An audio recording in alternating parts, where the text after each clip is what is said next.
The first thing you notice about a livery stable at night is the quiet, not the empty kind of quiet, the living kind, the kind that has breath in it.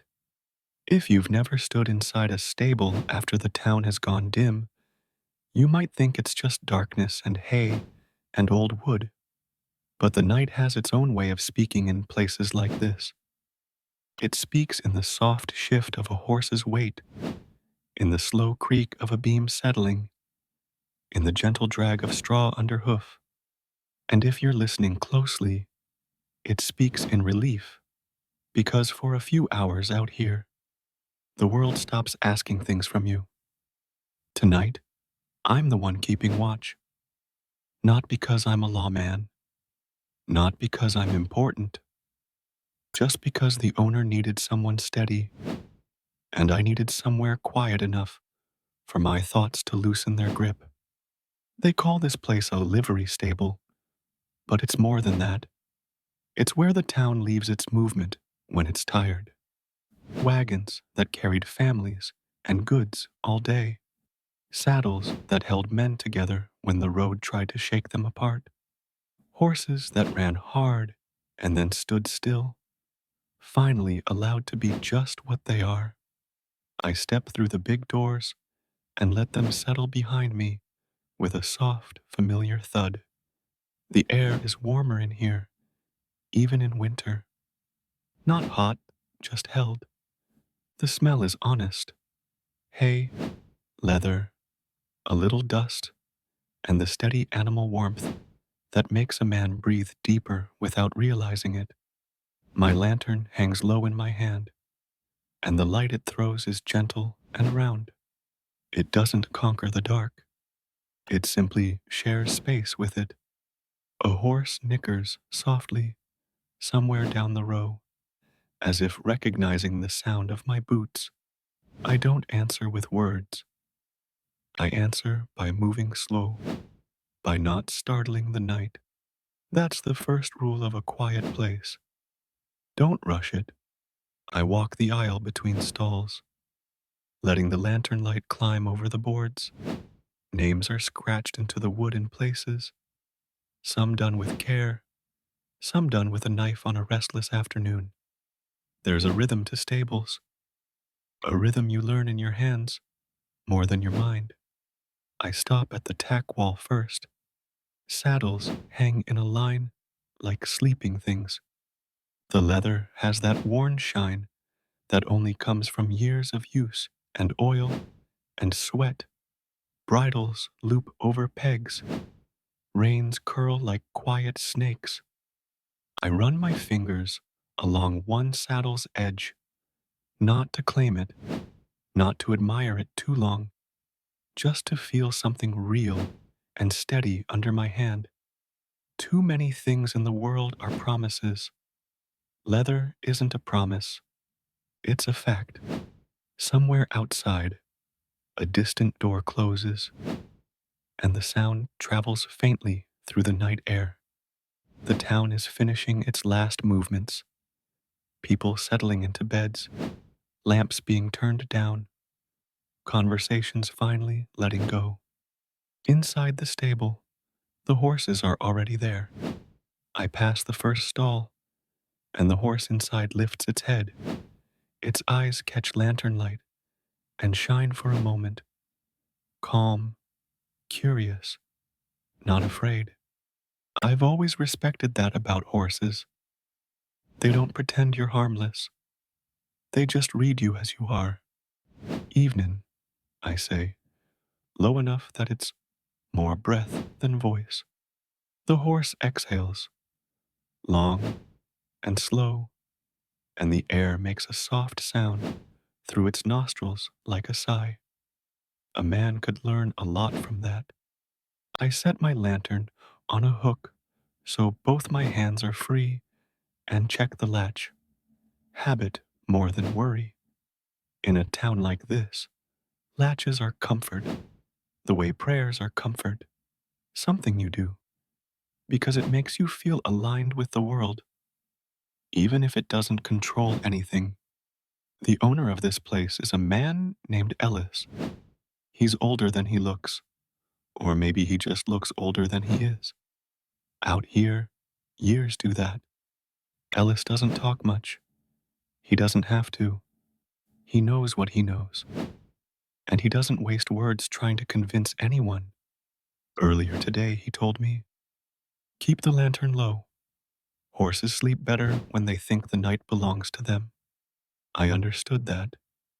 So I keep the light gentle, and I move like I'm a guest in the dark. At the far end, the water trough sits half full, and I can hear the faintest drip where the pump wasn't tightened all the way. Drip, pause, drip, pause.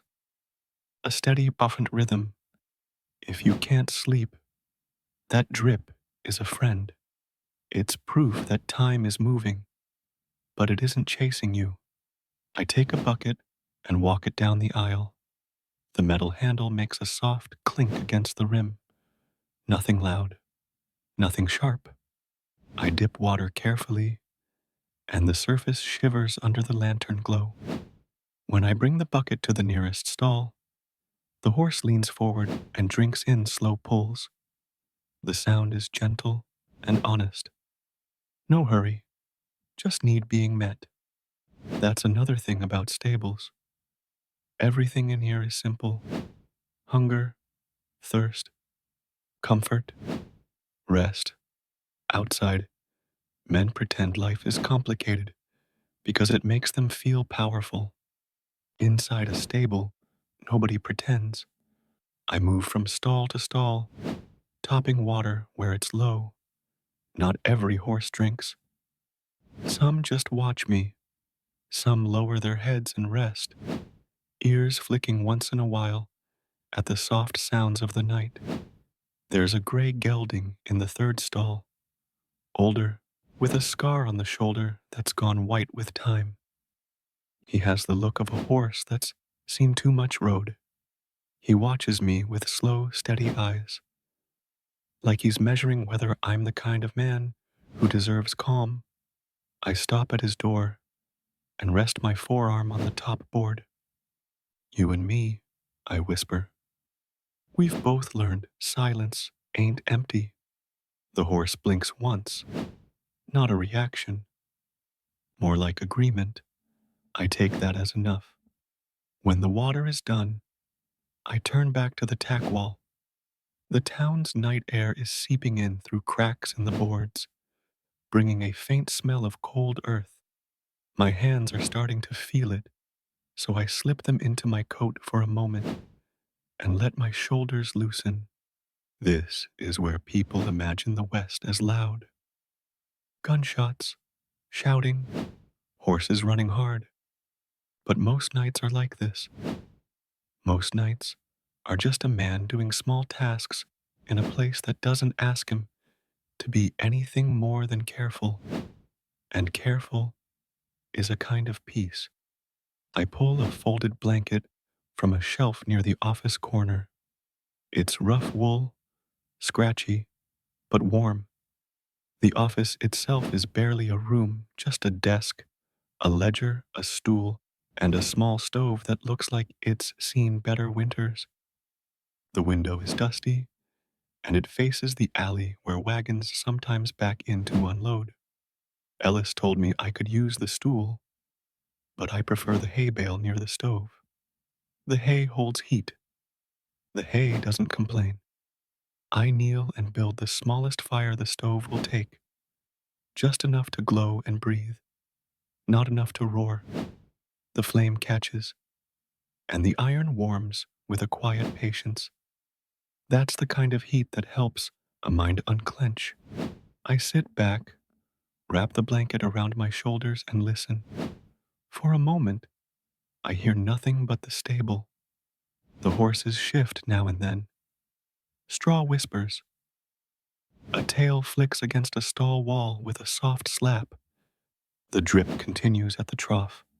Far away, the town makes a faint sound like a sleeping animal, settling, breathing, letting the day go. And then, from somewhere outside, I hear footsteps. Not fast, not sneaking, just someone moving through the night like they belong to it. I don't stand. I don't reach for anything. I simply listen closer. The steps stop at the big doors. A pause. Then a knock light. Respectful. 2 taps. That's unusual? Most folks don't come to a livery stable at night unless they need something badly or they're trying not to be seen. I wait another breath, just to let the night stay calm. Then I speak, low and steady. Door ain't locked. The hinge groans softly, and the door opens a hand's width. Lantern light from outside slides in, pale and thin. A shadow slips through the crack. A man steps inside. He's not young, not old either, just worn, like a coat that's been used in every kind of weather. He keeps his hands visible, which tells me he understands places like this. He takes his hat off without being asked, which tells me he understands people. Evening, he says, voice quiet. Evening, I answer. He looks down the aisle toward the stalls, then back at me. His eyes are tired, but not reckless. He's carrying something invisible, something heavy that makes men choose strange hours. I don't want trouble, he says. I don't sell it, I reply. That earns the smallest shift in his face. Almost a smile, almost relief. He nods once, like that's all he needed to hear. I'm just, he starts, then stops, like the words don't fit right. Then he tries again. I had a horse here, he says.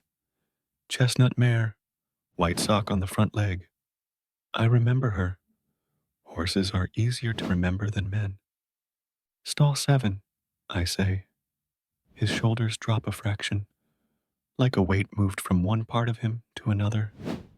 I just wanted to see her, he says. For a minute. That's not a crime. That's not even strange. Not really. People act tough in the daytime. At night, they remember what they love. Go on, I tell him. Move slow. He nods again and walks down the aisle, boots soft on straw. He stops at stall 7 and rests his hand on the door, not opening it at first, just touching the wood like he's checking reality. The mare lifts her head and nickers softly. The sound is gentle, familiar. The man closes his eyes for a second, and when he opens them again, he looks like he's trying not to fall apart. He whispers something to her, too quiet for me to catch, and for a moment, the stable feels even quieter. Not because nothing is happening, but because something real is happening without needing an audience. I stay where I am. I don't stare. I don't pretend not to notice. I just give the moment room to breathe. The stove clicks softly as it warms. The lantern flame shivers once. The drip continues. Eventually, the man steps back from the stall and walks toward me again. He keeps his hat in his hands. Thank you, he says. I nod. She's a good one. He swallows like he's holding back more words than he can carry. I sold her today, he admits. Had to. He says it like confession. I don't ask why. In the West, had to is usually the whole story. He looks past me toward the little office corner. You work for Ellis? Just tonight. He nods again. Ellis is fair. Fair is rare, I say. That earns him a slow breath. The kind that lets a man stop fighting himself. He hesitates near the door, like he wants to say something else. Like there's one more thing inside him that needs to land somewhere safe. Then he says, quietly, you ever get tired of leaving places? The question hangs in the stable, like dust in lantern light. I don't answer too quickly. A question like that deserves a slow hand. I get tired of staying, I say. I get tired of leaving. I guess I just get tired. The man nods, like that's the only truth worth saying. He puts his hat back on. Good night, he says. Good night. He steps out, and the door closes gently behind him. The stable returns to itself, but the question stays. I sit back on the hay bale near the stove and let my eyes rest on the lantern glow. Outside, the town is quieter now. Inside, the horses are settling deeper, the kind of settling that means they trust the night to hold them. I pull the blanket tighter around my shoulders and breathe. If you're listening to this to sleep, you don't need to hold that question too hard. You don't need to solve it. You can just let it be a thought that drifts by, like a cloud crossing a moon. Because tonight isn't about answers. Tonight is about a stable full of warm breath and soft straw. About a lantern that refuses to be harsh. About a town that's finally stopped talking. I stand again, not because I'm restless, but because movement, slow movement, keeps the mind from tightening. I walk down the aisle, checking latches, listening for any uneasy shift. Everything is calm. At the back, near the supply shelves, there's a small box where Ellis keeps grooming tools. A brush with worn bristles, a hoof pick, a cloth for leather. I take the brush and step to the gray gelding's stall. He lifts his head slightly, watching. You don't have to like me, I tell him softly. Just don't fight the quiet. I open the stall door carefully and step inside. The horse doesn't move away. That's permission. I brush his quote in slow strokes, long and steady, the way you'd smooth water if you could. Dust lifts in the lantern glow, then falls again like it's tired too. The horse lowers his head a fraction, and his breathing deepens. There's something in that, something ancient and simple. A man offering calm, an animal accepting it. Outside the stable, the world keeps being what it is. But inside, for a while, peace is a task you can do with your hands. And sometimes, that's enough. The gray gelding leans into the brush, like he's remembering something gentle. I keep the strokes slow and even, the way you keep a fire from flaring by feeding it carefully. Outside, the night air presses against the boards. Inside, the stable holds warmth, the way a hand holds a cup, steady, patient, careful not to spill. When I finish brushing, I step back, give the horse a moment to breathe, and then I close the stall door softly. The latch clicks in a small, clean sound. A sound that means order. Order matters at night. Not the loud kind of order that comes from men with badges. The quiet kind. The kind you build with little actions so your mind doesn't go wandering too far. I put the brush back in the box and stand there for a moment, listening again. The stable is calm. The mare in stall 7 shifts, then settles. One of the horses farther down lets out a long breath, almost like a sigh. Somewhere a hoof scrapes lightly, straw whispering beneath it. The stove gives a small tick as the iron adjusts to heat. The lantern flame trembles once, then steadies. I return to the hay bale near the stove, sit, and let my shoulders drop. The blanket is rough, but it has weight, and weight is comforting when the world feels too thin. The night watch isn't complicated, not most nights. It's mostly waiting and listening, mostly being present enough to notice when something is off. It gives a man time to remember things he's been trying not to remember. I stare at the small orange glow through the stove's grate and let the memory come slow, the way a horse approaches a water trough, careful, unsure, but needing it. The first time I ever slept in a stable, I wasn't a man yet. I was barely old enough to sit a saddle right without sliding to one side.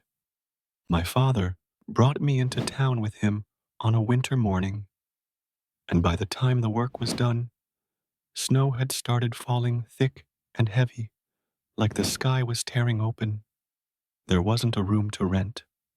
The little inn was full, so we slept in the stable. I remember the warmth, the sound of horses shifting in their sleep, the way my father's coat smelled like wood smoke and leather. I remember how safe it felt, even though the wind was outside and the world was cold. That's the thing about stables. They're not meant for comfort, but they hold it anyway. I blink back into the present and realize the fire has burned down to coals. The glow is softer now, more like a quiet ember than a flame. I stand and add one small piece of wood. It catches slowly. Then, just as I begin to sit again, I hear another sound, not footsteps, a scrape, faint, close, like something dragged along the ground outside the stable wall. I don't move fast. I don't call out. I just listen harder. The scrape comes again, then stops. The horses don't stir. That's important. Horses feel fear like weather. If something dangerous was close, they'd know. So, whatever it isn't a predator, or it isn't loud enough yet to bother them. I take the lantern off its hook and walk toward the back doors where the stable opens into the alley. The light swings gently in my hand, casting long shadows along the boards. The alley door is shut, but there's a thin crack near the bottom where cold air slips through. I crouch and tilt my head, listening. Nothing, just the town's quiet, just the far-off creak of a sign moving in the wind. I stand, then stop again, because sometimes the absence of sound is its own kind of sound. I unhook the latch carefully and pull the door open a few inches. The cold breath of night slides in, sharp and clean. The alley is empty, but there's something there. A small shape near the wall, tucked in the darkest part of the alley. Not moving, not running, just sitting. I lift the lantern slightly, letting the light spill. It's a boy, not the same boy from earlier, not the one who ran too fast with something he shouldn't have. This one is smaller, thin, dirt on his face, a cap pulled low, hair sticking out in uneven strands, like it hasn't seen a comb in weeks. He looks up at the lantern light and squints, but he doesn't flinch. That tells me he's seen worse than being caught. I don't step toward him right away. I keep my voice low. You lost? I ask. He shrugs, but it's not the careless kind of shrug. It's the kind kids do when they don't want to admit they're afraid. I ain't doing nothing, he says quickly. That's what guilty people say. But it's also what hungry people say. And lonely people. I didn't say you were, I answer. He looks past me, into the stable, eyes flicking toward the warm light, toward the rows of stalls, toward the quiet comfort that animals make without trying. His throat moves like he swallows something hard. You got food? He asks. The question is blunt. No manners, no careful words. But I don't judge him for that. Hunger doesn't teach politeness. It teaches urgency. I glance at him, then at the empty alley behind him. Where's your folks? I ask. He shakes his head. Don't got none. That would mean a lot of things. In the West, it usually means one thing. I stand there for a moment, not to make him uncomfortable, but to make sure this isn't a trick. Kids aren't usually sent to trick a man, but men will use anything if they're desperate. Still, the boy's eyes are too tired for tricks. I breathe once, slow. Come inside, I say. He hesitates. His feet don't move. His hands stay close to his sides. You ain't gonna tell? He asks. Tell who? I ask back. He shrugs again. This time it's smaller, more honest. I open the door wider and step back, giving him space to choose. He slips inside like smoke. Quiet and quick. The lantern light catches his face as he passes, a bruise on one cheek, old and yellowing, a small cut near his lip. He stops just inside the stable, staring down the aisle like he can't believe warmth is allowed to exist. I close the door behind him, gently, keeping the sound soft so the horses stay calm. He looks at me like he expects me to change my mind. I don't. I got bread, I say. Little dry, but it's food. His eyes flick to the corner office where I keep my blanket and the small tin of supplies Ellis left for the night. Watch some jerky, a bit of hard cheese, a loaf wrapped in cloth. I walk over and unwrap the loaf. The smell isn't much, but to a hungry kid it might as well be a feast. I break off a chunk and hand it to him. He grabs it too fast, then stops himself, like he remembers he's supposed to be careful. He takes a bite and chews, like he's afraid the food might disappear if he takes too long. I don't stare. I sit back down on the hay bale and let him eat without feeling watched. A few seconds pass. Then he speaks, mouth half full. I like horses, he says. It's not connected to anything, just a thought that slipped out because the stable feels safe enough to let it. I nod. Horses are good company. He swallows, then looks down the row. Which one's yours? He asks. I almost smile. None of him. I'm just watching tonight. He chews again, then points with the bread. That gray one, he says. He looks old. He is, I say, but he's still steady. The boy nods, like he understands what that means. Like he knows what it is to be worn but still standing. He eats more slowly now. The urgency eases into something like relief. After a moment, he sits down on the straw near the door, close enough to feel warmth, far enough to run if he needs to. He keeps his eyes on the horses, not on me. That's another sign. He trusts animals more than people. Can't blame him. The stable stays quiet around us. The horses remain calm. One of them snorts softly, then settles again. I let the silence sit. Silence can be kind if you don't force it to be something else.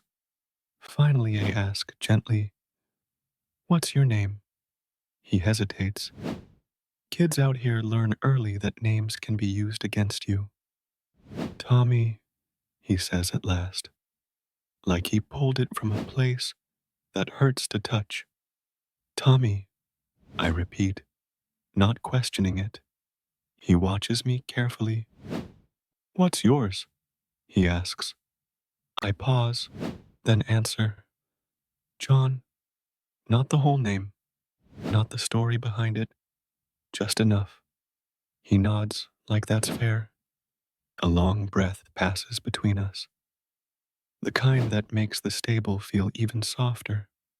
Then Tommy says, quieter, you live here? No, I say, just rest in here tonight. He chews the last of the bread. He wipes his mouth with the back of his sleeve. You got a bed? He asks. I glance at the hay bale. This'll do. He looks doubtful. Ain't that itchy? I almost smile again. It is, but it's warm. He shifts on the straw. I sleep outside, mostly. That's the kind of sentence that's supposed to be said like it's normal. But it isn't normal. It's just common. Outside, the wind nudges the boards. Inside, the stove warmth holds. I watch the boy's shoulders.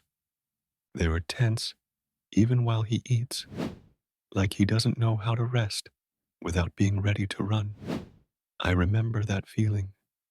I reach into the supply tin and pull out a small strip of jerky. Here, I say, holding it out. He takes it slower this time. He chews carefully. Then, after a long moment, he says, You ain't mean. It isn't a compliment. Not the way most people think. It's an observation. Like he's surprised kindness is allowed. I shrug lightly.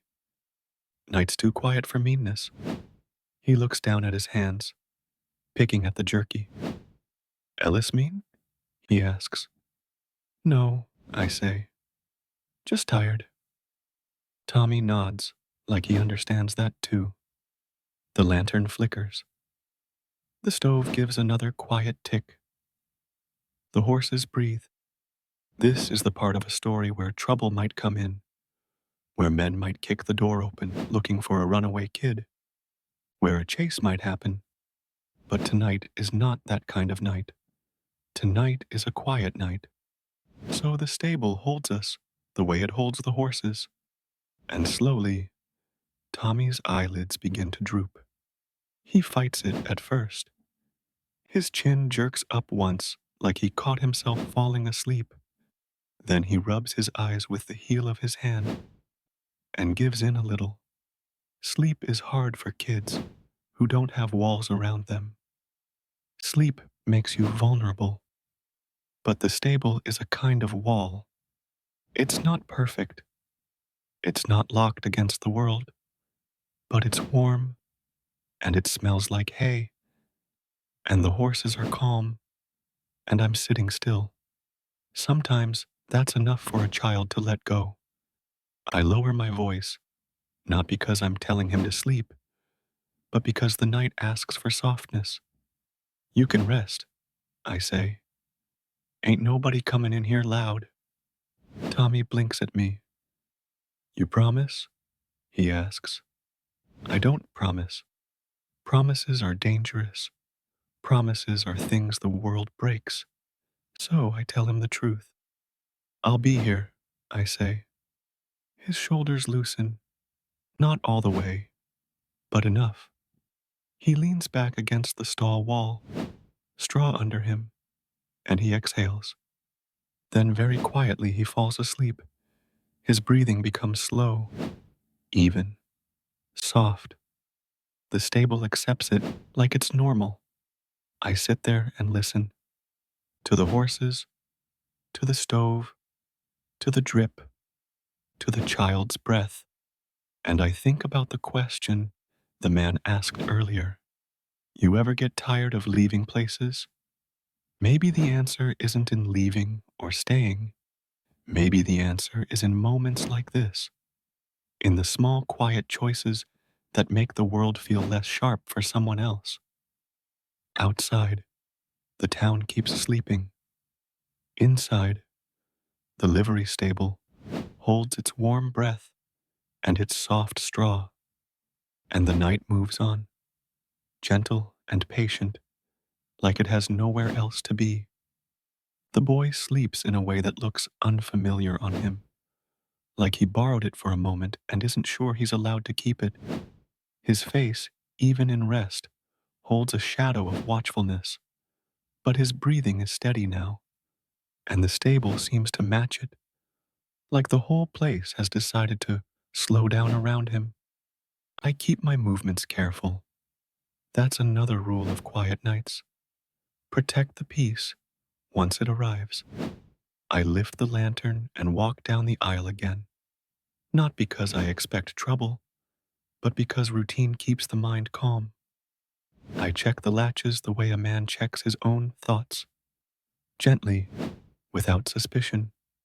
The mare in stall 7 dozes with her head low, ears turning now and then, as if listening to dreams. The gray gelding stands like an old statue, eyes half lidded, breathing deep. At the far end, near the water trough, the drip has changed. Not faster, not slower, just different enough that I notice. Drip, pause, drip, pause, then a longer pause than before. I crouch, shine the lantern, and see the water level lower than it should be. Not a lot lower, just enough. Maybe the pump's been acting up again.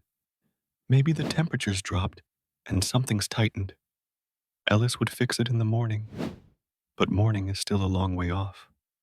I take the bucket and walk toward the pump. The handle is stiff. It takes more effort than it should. When water finally comes, it comes in a hesitant stream, splashing, then fading. I pump again. A little more water. I don't force it. Forcing things in the West only breaks them sooner. So I fill the bucket slowly and pour it into the trough in gentle arcs. The surface smooths out, catching lantern light like a thin sheet of bronze. That's when I hear it again. Not outside, inside. A soft rustle, too close to be a horse, too light to be a board settling. I freeze, not from fear, from attention. The sound comes again, just to my left, along the wall where the feed sacks are stacked. I lift the lantern higher, letting the light spread. A cat slips out from behind the sacks, eyes bright in the glow. It stops, stares at me, tail twitching, then walks on like it owns the place. I exhale once. Cats do that. They remind you how easily your mind can turn silence into danger. The cat pads down the aisle toward the office corner. It pauses near the sleeping boy, sniffing the air, then circles once and curls up near the warmth of the stove like it's been invited. I take that as a good sign. Animals don't trust a place unless it's truly quiet. I return to the hay bale and sit again. The blanket slides around my shoulders, scratchy but steady. I keep the lantern lower now, reducing the light so the stable can stay dark enough for sleep. Outside, the wind shifts. I hear it move along the alley, then along the main street beyond, carrying dust and cold in slow passes. A town's night has layers. Closest is the stable, then the alley, then the street, then the open land beyond. Each layer holds a different kind of sound. If you listen long enough, you can almost feel where the world ends and the sky begins. The boy makes a small sound in his sleep, like he's speaking to someone he trusts in a dream. Then he goes still again. I let my gaze wander across the stable, letting my eyes rest rather than focus. And that's when I notice something that wasn't there before. A small bundle near the office wall. At first, I think it's just another feed sack, but it's placed wrong. Too close to the door, too neat. I lift the lantern a little and look again. It's a coat. A small coat. Folded. Not the boy's. Too big for him. No one left it there earlier. That means one of two things. Either someone came in quietly while I was at the trough, or the coat has been there and I somehow missed it. I don't like either option. I don't stand quickly. I don't wake the boy. I simply let the thought settle and then rise into action the way a man rises from a chair, slow and silent. I walk to the coat and kneel. The fabric is rough wool, patched at the elbow. It smells faintly like smoke and sweat and cold air. It's a working coat, the kind a man wears when he has no other. I lift one corner. Something heavy shifts inside. A pocket. I slip my fingers into the pocket and feel metal, not a weapon. Coins. A small pouch of coins tied with twine. Not much, but enough that a man would notice it missing. Enough that he might come looking. I set the coat back down and sit again. I keep the pouch where it is. I don't take it. I don't move it, because whoever left it will return for it. And I'd rather know who he is than guess. The stable stays calm. The horses breathe. The stove glows. Minutes pass. Then very faintly, I hear footsteps again. This time they come from the alley. Slow, careful, like someone trying not to be heard. I tilt my head and listen. The steps stop near the back door. A pause. Then the softest push against the wood. The door doesn't open. It's latched. A long moment of silence. Then a whisper, almost too low to catch. Hello? Not a threat. Not bold. Just someone hoping. I don't answer right away. I let him speak again, so I know it's not my mind making sound out of wind. Please, the voice says. I just need my coat. That's new. I stand and walk to the door. I keep the lantern low. I don't unlatch yet. Who are you? I ask quietly through the wood. A pause. Then, name's Caleb. The voice trembles, not with fear exactly, with cold, with exhaustion. I glance toward the sleeping boy. He hasn't moved. I keep my tone steady. You alone? Yes, Caleb says quickly. Yes, sir, I ain't here for trouble. Trouble again. That phrase comes easy to men who've been accused of it before. I unlatch the door and open it a few inches, lantern light spilling into the alley. A man stands there, shoulders hunched. He's younger than his voice sounded, maybe in his late 20s, but with the kind of tired that makes a man look older. His hair is damp with sweat or fog. His cheeks are hollow. His eyes flick to the lantern, then to my face, then away. He keeps his hands visible too. Good sign. I left my coat, he says, breath steaming in the cold. I was walking by and heard a kid crying earlier. Thought I'd look, but then I saw someone was already in here, and I didn't want to spook nobody. I must have dropped it. That could be true, or it could be a story. But his voice isn't smooth. It's messy. People lying well tend to sound polished. Come in, I say quietly. Slow. His eyes widen slightly. You sure? Yes, I say. Slow. He steps inside like he's afraid the stable might reject him. His boots are worn almost through. His coatless arms rub together as if he's trying to remember warmth. I close the door gently behind him. He looks down the aisle and freezes when he sees the horses. Then his gaze falls on the sleeping boy near the stove. His face softens in a way men can't fake. He's sleeping, Caleb whispers. Yes, I say. Caleb swallows. Good. He keeps his distance, not stepping closer. That matters too. I gesture toward the coat on the floor. That yours? He nods quickly and steps toward it. When he picks it up, the coin pouch shifts. and he fumbles, catching it before it falls. His face goes pale for a moment. You got money in there, I say. He looks at me like he expects accusation. It's all I got, he whispers. I'm not after it, I say. His shoulders loosen just a fraction. He clutches the coat to his chest like it's more than cloth. I watch him carefully. Why you out this late, Caleb? His jaw tightens.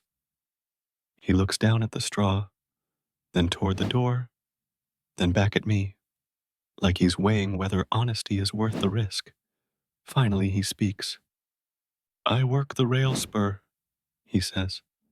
Loadin' and unloadin', day pay. Some days there ain't work. Tonight there wasn't. I walked all the way back to my room and found the lock changed. Landlord said I'm behind. He says it flat, like he's repeating something he's already heard too many times. So you're cold, I say. And you're tired. He nods. And you heard a kid crying, I add. He nods again, slower. Yeah. He glances at the boy again, eyes lingering.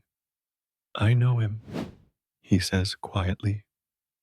That gets my attention. You do? I ask.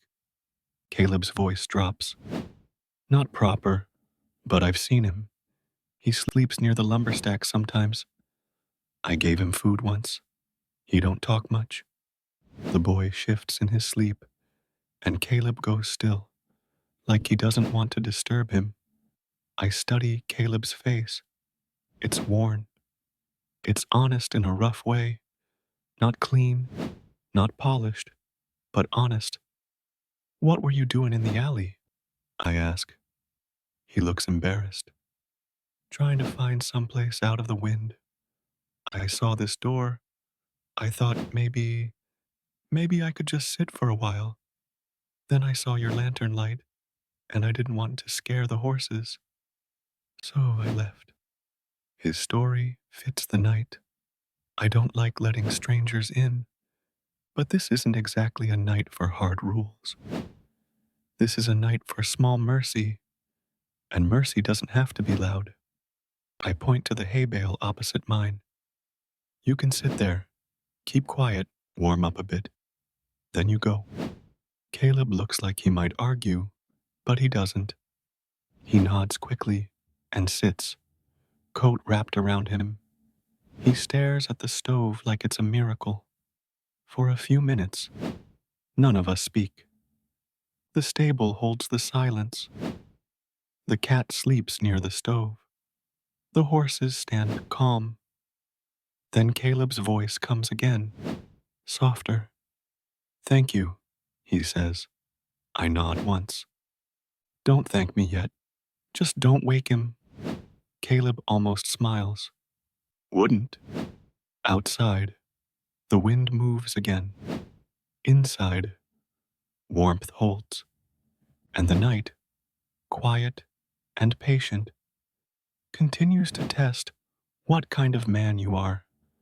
Not with danger, but with choices so small, most people don't even notice them. Caleb sat on the hay bale across from me, both hands wrapped around the tin cup, as if the warmth inside it could stitch something back together in his chest. Tommy slept near the stove, curled on the straw with his knees drawn up, breathing slow, now, still cautious, but finally steady. The stable held all of us the way it held the horses, without judgment, without questions, with simple warmth. Outside, the town was almost silent. Almost. Far away, a door closed. Somewhere a loose sign creaked once in the wind. Then nothing again. I kept the lantern low and the fire smaller than a fist. In places like this, you didn't beat the night. You lived alongside it. Caleb stared into the stove glow and spoke in a voice that didn't want to disturb anything. You ever think, he said, That life's just one closed door after another? I didn't answer fast. Sleep stories don't need sharp replies. They need soft truths. Sometimes, I said, it's a closed door that keeps the wind out. Caleb let out a slow breath, the kind that said he wanted to believe that. The cat near the stove shifted once, then settled again, tail wrapped neatly around its paws, as if it had signed a silent agreement with comfort. For a while, nobody spoke, and in that silence, the stable became what it truly was, something older than the town, older than the arguments, and the debts, and the pride. It was a place built for living creatures to rest. Then, faint at first, we heard voices outside. Not close enough to be a threat, just close enough to tighten the air. Caleb's shoulders pulled in, his eyes moved to the door. I didn't stand quickly. I didn't reach for anything. I only listened, because listening is what keeps fear from becoming a stampede.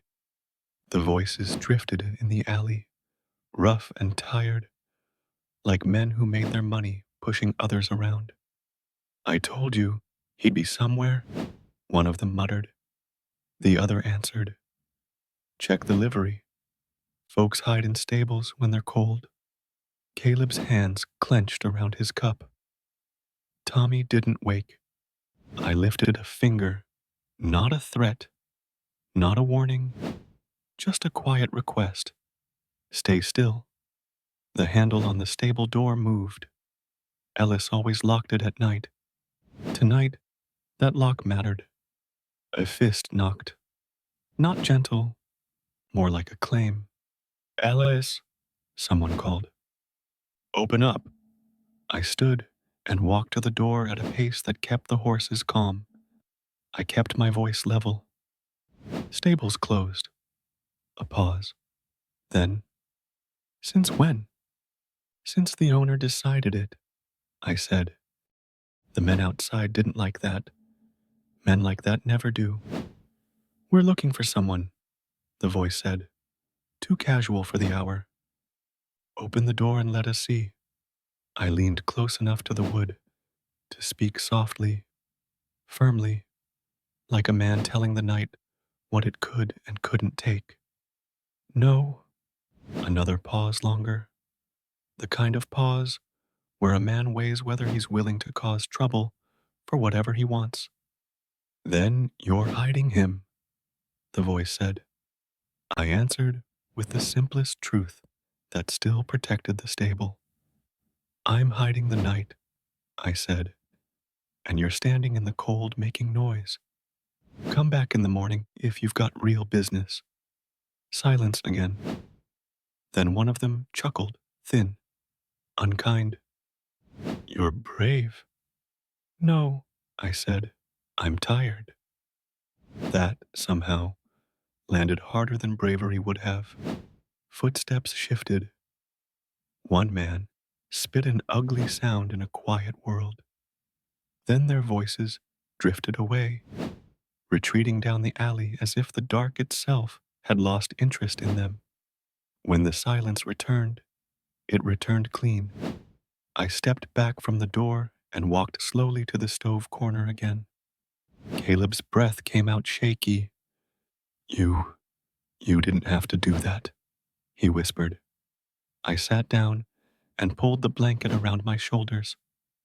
Tonight isn't for paying, I said. Tonight's for resting. Caleb stared at me, like he'd never heard a man say something like that out loud. After a moment, he asked, quieter, what if they come back? I looked at the horses, calm, steady. I looked at Tommy, still asleep. I looked at the stove glow small, faithful.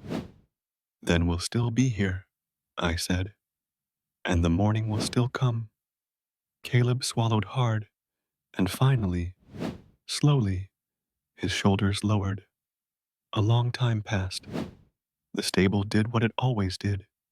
It turned loud lives into quieter ones, at least for a little while. The hour before dawn. Later, the fire fell to coals again. I added one small piece of wood and watched it catch softly. Tommy stirred, making a small sound like he was pulling himself out of a dream. He blinked at the lantern glow and sat up slowly, eyes wide at first, fear trying to return out of habit. Then he saw me. Then he saw the horses. Then he saw the stove. His face relaxed a fraction. Caleb sat very still, trying to look smaller than he was, like he didn't want to scare the boy. Tommy rubbed his eyes with the heel of his hand and whispered, "Still here?" I nodded. "Still here." Tommy's gaze moved to Caleb. Suspicion appeared on his face, like a shadow crossing sun. "Who's he?" Caleb didn't speak. He waited. I answered. "Name's Caleb. He didn't come to trouble anyone. He came to get warm." Tommy watched him for a long moment, then looked at me again. "You trust him?" I didn't say yes too fast. Trust is heavy. "I trust him enough for tonight," I said. Tommy considered that with the seriousness only children who've suffered can carry. Then, surprising us both, he stood and walked to the stall door nearest him and rested a hand on it like he belonged to the stable now too. He whispered something to the horse inside. Nothing we could hear, then turned back. "You got more bread?" he asked. I almost smiled. "Yeah, I got more." He ate slowly this time, not like a thief, not like a hunted animal, more like a kid allowed to be a kid for one quiet hour. Caleb watched him with a kind of careful softness. Tommy noticed. "What?" Tommy asked, suspicious again. Caleb shook his head. "Nothing. Just, you should eat. That's all." Tommy stared at him, then said, "You gave me food once." Caleb's eyes widened. "You remember that?" Tommy shrugged like it didn't matter, but his voice gave him away. "I remember food," he said. Caleb looked down at his hands, embarrassed in the way a decent man gets embarrassed when kindness is noticed. "Yeah," Caleb said softly. "Well, I'm glad." Tommy chewed, and then asked the most dangerous question a child can ask in a hard world. "Why?" Caleb's throat moved. He glanced at me, like he wasn't sure if he was allowed to answer. I didn't stop him. Caleb spoke carefully, as if choosing words that wouldn't wake the town. "Because somebody should," he said. Tommy nodded once, like that made sense, like it was simple, like the world could have been that simple all along. Then he asked, quieter, "They gonna take you?" Caleb froze. I set my cup down. Tommy's eyes flicked to the door. "They were looking for you," Tommy said. "I heard men talk like that before." Caleb's jaw tightened. I kept my voice soft. "They left, for now." Tommy's expression didn't change much, but his shoulders stiffened. "You always say, for now," he muttered. That hit harder than it should have, because he was right. The West is built on for now. Caleb rubbed his wicks once, tired. "I didn't do nothing wrong," he said, more to himself than to us. I answered, with a truth that didn't blame him. "In the West," I said, "wrong and broke get treated like the same thing." Tommy looked down. Caleb looked away. The stable, somehow, stayed warm anyway. Morning finds the stable. When dawn finally came, it didn't arrive with celebration. It arrived the way it always does, quietly, like it wasn't asking permission. A pale stripe of light slid in through the cracks in the boards. The lantern flame looked weaker next to it. The horses started to stir, heads lifting, ears turning toward the coming day. The town outside woke slowly, one sound at a time. A broom sweeping a porch somewhere, a bucket being carried, a distant cough. Ellis arrived just after the first real light. He opened the door without knocking, stepping in like a man who knew every inch of this place, even with his eyes closed. His coat was heavy, his face lined, his beard gray along the jaw. He stopped when he saw us, not angry, not surprised either, just quietly calculating. His eyes moved from me to Caleb, then to Tommy.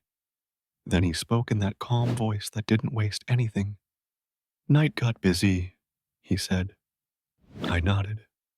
A little. Ellis walked down the aisle slowly, checking latches with his hands, like he always did, acknowledging the horses first, because animals didn't lie and didn't gossip. When he reached us again, he looked at Caleb. You got a reason to be here? Ellis asked. Caleb stood, hands visible. Yes, sir, he said. I didn't mean no harm. I had nowhere warm. Ellis studied him, the way you study weather, because weather doesn't care what you meant. Then Ellis looked down at Tommy. Tommy didn't flinch. He stared back like a child who'd learned early that fear feeds bullies. Ellis's face softened a fraction. Boy, Ellis said, you been sleeping outside again. Tommy shrugged. Ain't your business. Ellis didn't argue. He just nodded slowly, like he accepted that a child's pride might be all he owned. Then Ellis looked at me again. You kept the place calm, Ellis said. I nodded once. That was the goal. Ellis's gaze moved back to Caleb. You work? Caleb's voice was small. Rail spur. When they call me. Ellis made a sound that wasn't approval or disapproval, just a man filing information away. Then he said, I need a hand. Muckin' stalls. Haul and feed. Clean and tack. Work's work. Caleb blinked, not understanding at first. You mean here? He asked. Ellis nodded once. For a day, maybe two. Depends if you show up like you say you will. Caleb's eyes filled too fast, and he looked away, embarrassed by the feeling. Yes, Caleb said quickly. Yes, sir. I'll show. Ellis shifted his gaze to Tommy. And you, Ellis said. You can sweep, carry water, small work. You eat. You sleep in the loft. You don't run off in the dark again. Tommy's mouth opened like he wanted to argue, but the words didn't come. His eyes darted to me, then to the stove, then to the horses, then back to Ellis. You ain't my pa, Tommy muttered. Ellis didn't smile. He didn't act wounded. No, Ellis said. I'm not. I'm just tired of seeing kids freeze. Tommy swallowed hard. Then he nodded once barely. Ellis turned away like it was settled and went to the office corner to open his ledger. Because out here, kindness was often disguised as business. Men did that when they were afraid to admit they had hearts. Caleb stood there like his legs might give out. Tommy looked confused and suspicious and hopeful all at once. I watched them both and felt that old question stir again. You ever get tired of leaving places? Maybe the answer wasn't leaving or staying. Maybe the answer was this: finding one quiet night that changes the next morning. The gentle work of belonging. The day didn't become perfect. It became simple. Caleb took a shovel and worked without complaint, shoulders moving in steady rhythm. Tommy carried water in small buckets, spilling some at first, then learning. The horses watched them the way horses watch everyone patiently, honestly. Ellis said little, but he didn't send them away. He showed Tommy how to sweep without raising dust. He showed Caleb where the feed was stored, how to tie the knots properly, how to check a latch so it wouldn't fail at midnight. Those lessons were quiet, but they were real, and real things are what calm the mind. By late morning, the stable smelled cleaner, the straw lay straighter, the trough was full, the horses looked content. Tommy ate a proper meal bread, cheese, a little apple Ellis had been saving. Caleb drank coffee without trembling. The cat, pleased with the new order, stretched and disappeared into the sunlit alley. At one point, Tommy wandered to the gray gelding's stall and rested his forehead against the board. The horse breathed out softly, warm and gentle. Tommy whispered, "You old too?" The horse blinked slowly, calm as stone. Tommy's shoulders relaxed. Caleb watched from a distance and said nothing, but his face looked lighter than it had in the night. Ellis walked past me once and said quietly, "You do this often?" "What?" I asked. "Turn trouble into quiet," Ellis replied. I shook my head. "No, I just didn't want the night ruined." Ellis grunted like he understood. "Night's the only time some folks can breathe," he said. Then he added, almost too quietly, "Don't make a habit of saving everyone." I didn't argue, because he was right. But sometimes a man doesn't save everyone. Sometimes he just holds a door open long enough for someone to step out of the cold. A small ending, like a soft blanket. In the afternoon, I stood at the stable door and looked out at the town. It looked the same as it always had. Wooden buildings, dust, a few people moving slowly, a wagon creaking past. Nothing had changed out there. But inside the stable, something had. Caleb had work, at least for now. Tommy had a loft to sleep in, at least for now. And for one night, one quiet night, the world had been gentle enough for a boy to rest without fear. I turned back and saw Tommy sweeping in uneven lines, serious about it, determined. I saw Caleb carrying feed with tired strength that finally had a purpose. I saw Ellis writing in his ledger like it was all just business, like he didn't have a heart that cared. And I saw the horses, calm and steady, breathing slow. I stepped to the gray gelding's stall and rested my hand on the top board. "Looks like you were right," I whispered to him. Silence wasn't empty. The horse blinked once, slow, like agreement. I stayed a little longer, helping where I could, keeping my movements calm, keeping the stable the kind of place that didn't demand too much from a tired soul. Then, when the sun began to drift toward late afternoon, I gathered my coat and moved toward the door. Ellis looked up once. "You leavin'?" "Yeah," I said. Ellis nodded. "You did all right." Caleb looked like he wanted to speak, but he couldn't find the words. Tommy stared at me like he didn't know how to say goodbye without it sounding like weakness. So I made it simple for them. "Keep it quiet," I said. Caleb nodded. "I will." Tommy nodded too, smaller. "I will." I stepped outside, letting the door close behind me, with that soft, stable soundwood settling into place like it belonged there.